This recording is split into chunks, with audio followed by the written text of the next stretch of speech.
Observaremos a seguir a água que eu coletei num lago próximo ao local onde moro. Então, essa água foi coletada da seguinte maneira.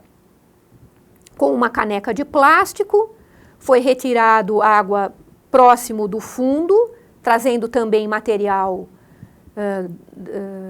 que estava junto ao sedimento, e também coletamos material que poderia estar aderido às raízes de plantas aquáticas. Então, as plantas aquáticas foram levadas para o laboratório ou para casa, e a água coletada nessas raízes foi preparada para observação em microscopia. Também é possível preparar com uma gota de água diretamente coletada do lago. Percebam aqui que eu tenho um pouco de sedimento na água que eu vou agora observar.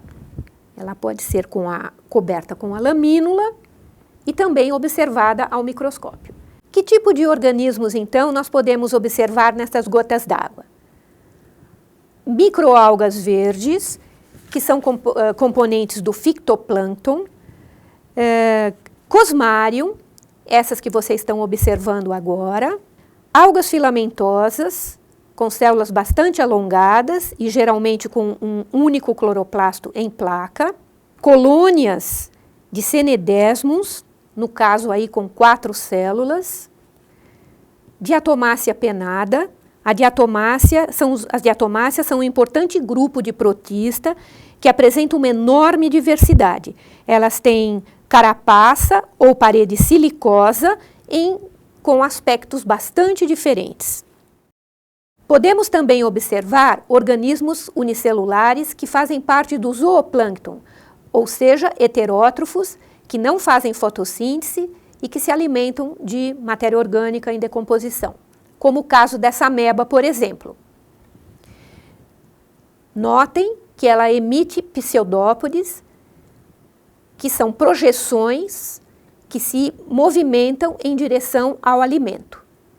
No caso, temos um Actinospherium, um elizoário, Paramécios, que é um gênero bem conhecido de ciliados, também unicelulares, o Paramécio bursária, cheio de algas verdes em seu interior, e o Spiróstoma, que é um gênero de protista ciliado de vida livre. A Vorticella, um gênero também de protozoário, com a forma de um sino invertido, pedunculado, para se fixar ao substrato. O Didinium, que tem a forma de um pequeno barril, ele é carnívoro, se alimenta de protozoários. O Stentor, que é um ciliado, um dos maiores que existe, que se alimenta por filtração. E um Oxotriche, também unicelular. Além disso, estão presentes também no zooplâncton animais pluricelulados, como é o caso, por exemplo, desse nematóide, que tem o corpo não segmentado, desse crustáceo aquático planctônico, dessa pulga d'água, presa entre a lâmina e a lamínula, desse Gastotrica, que habitam normalmente os sedimentos, paramécios e rotíferos. Os paramécios só estão fazendo companhia para os rotíferos aí, os multicelulados são os rotíferos. Esses animais receberam o nome porque eles têm uma coroa de cílios, uma roda de cílio, que auxilia a captação dos alimentos. É possível também observar as folhas de plantas aquáticas. Essas plantas, geralmente, têm apenas poucas camadas de células. No caso da elódia, essas que vocês estão observando, apenas 2 camadas. Com um pequeno pedaço da folha, vocês podem observar a estrutura tecidual e a movimentação dos cloroplastos no interior da célula. Esse movimento chama-se ciclose. Existe também um mundo de organismos vivos na terra e em folhas, em materiais em decomposição. Então, é possível coletar uma amostra de terra, de preferência numa região onde exista bastante matéria orgânica.